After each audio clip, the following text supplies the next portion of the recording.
So in the whole evolutionary process, the Mother Earth has played a very big part through her axis. In the same way, in human beings, the axis is the most important. That's the main principle of life we have got, is our axis. We have to stand on our axis. Those who do not stand on their axis, stand more towards the left or towards the right, are capable of complete destruction. Because either they will be destroyed by too much of right side or too much of left side.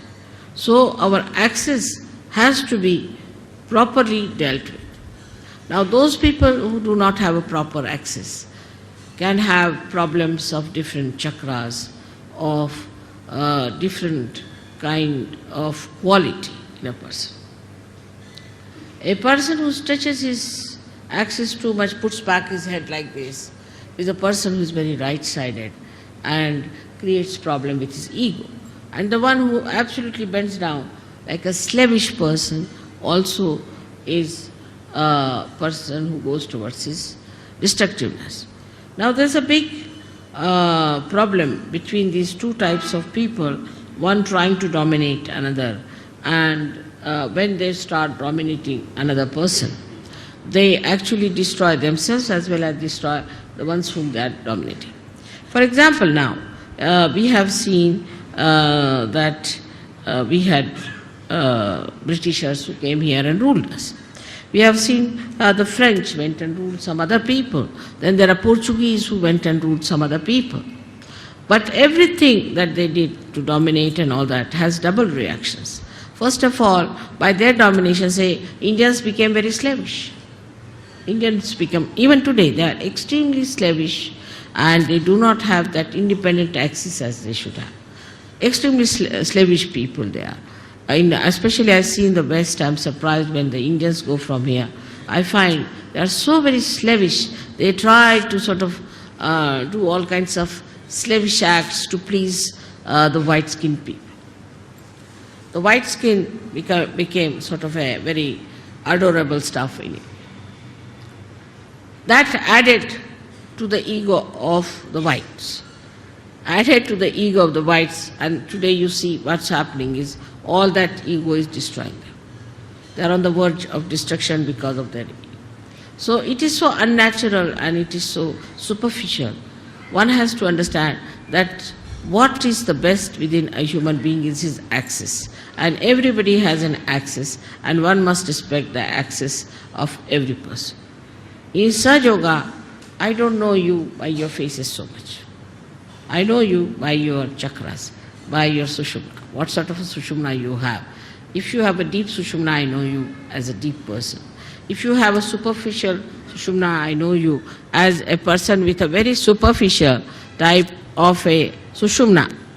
And even if you make up something by sort of being very nice or good or talking about Sahaja Yoga or knowing too much about Sahaja Yoga and saying things which will baffle normally anyone as if you are masters of Sahaja Yoga, I know how deep you are. So the depth on the axis is more important than anything else. Your axis has to be very deep. Now you will say that, Mother, the axis is the same as it is. So how can it be deep?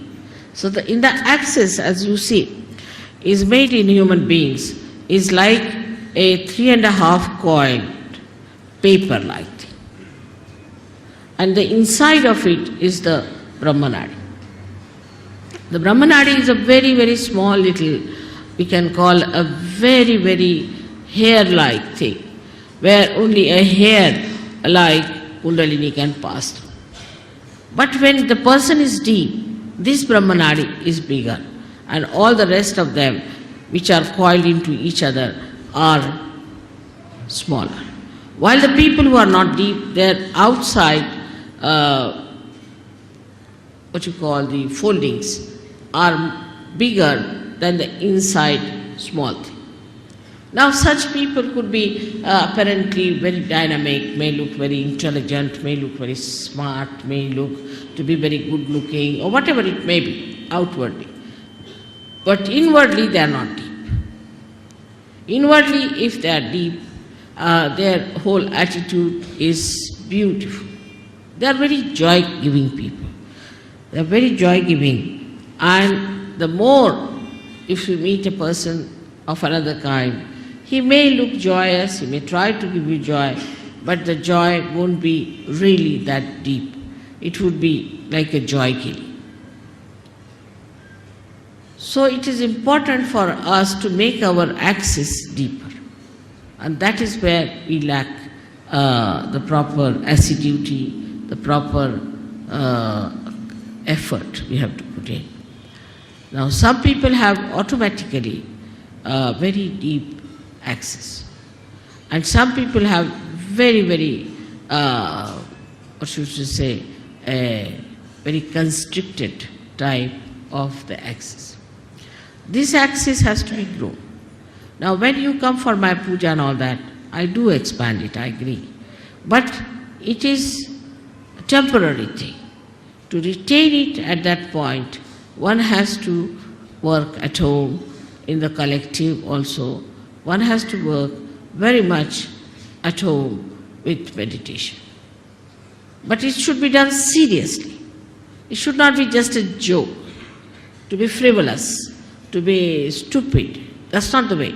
It should be done very seriously in the meaning that it is a devoted task you have taken. It's a meditative thing. It's a prayer to God. We can call it, it's a puja to God. Is to be done with that reverence. Because reverence is the key of achievement. If you have no reverence about yourself and no reverence of others, then it cannot be done. But first you must have reverence for your own life. What am I doing with my life? Where am I wasting it? Why should I waste it? Why should I be deep? After all, there must be some purpose of my life. Am I serving my purpose? Am I doing that? All these things, if they pop into your head, then you will understand it's very easy to fight out your ego. Because normally on small things people fight. I have seen that in Sahaja Yoga also, people fight on things like, it's so useless, absolutely useless. To me it sounds stupid to even mention the way people fight over small things and quarrel. But a deep person, even if he doesn't speak much, even if he doesn't show off much, even if he doesn't sit in the front line, he expresses himself through his depth, because I can work out better through that. So to develop this, one must meditate. Important thing is to meditate. Every day, every day, every day. You may not eat your food one day, you may not sleep one day, you may not go to your office one day, you may not do anything that you are doing every day, but you must meditate every day. That's an important point to develop the central constricted part into a bigger area. Now, when that happens, that you start developing it, the first thing you will notice about yourself, that you do not care for any comfort. You're not bothered about any material thing. Whatever it is, you are above it. You just don't bother your head. Let it be. You just don't want to put your neck into a thing where you do not belong. You just get out of it and you think that, oh God, this is too much for me. I just don't care for it. So your whole attention now moves inward. When the attention starts moving inward, then it expands more. This is the inner part, which is called as the Brahmanadi, and starts expanding and expanding. Now, in small things also, say for example, if I have not mentioned somebody and mentioned somebody else, then they feel, oh, why didn't mother mention my name? It's too small a thing that it doesn't matter. As long as you have a deep axis, you are with me, I am with you, absolutely one with each other. But These outward things are, oh, she gave a nice sari to another one, she never gave us a sari, she didn't do this, didn't do that. All those things, if it comes to your head, that means absolutely is true that there is something lacking within you. Or if you try to complain, oh, I went there, I had to go by a bus and I had to stand on this thing, that shows that you are not comforted. This widening comforts you. That's the comforting thing. And that really makes you feel so comfortable in any circumstance, in any position, in any lifestyle. And you do not want to have any other comfort. And this one has to develop through meditative effort. Secondly is, we have to know that Sahaja Yoga as it is today is a collective happening. I find, especially among Indian men, they never do any work with their hands, which is a wrong thing.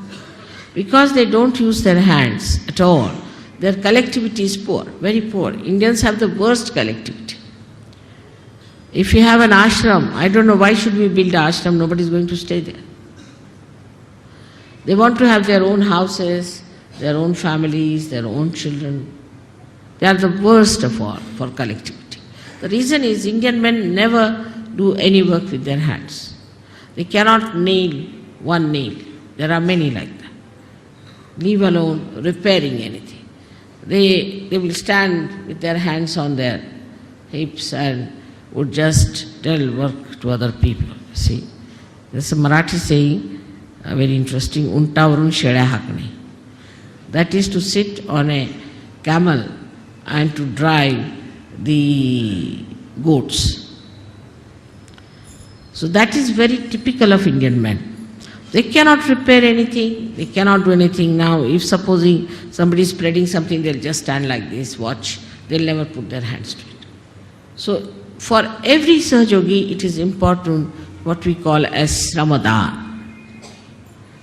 They have to do some Sramadan. Sramadan means the giving of some labor. And that is what we lack. That even if it comes to that, you better clean your house. You better clean outside of your house. Try to put some garden around your house. Try to paint your house. Do some sort of a work with your hand, which even if you don't have anything, you can even brush your hair or something like that.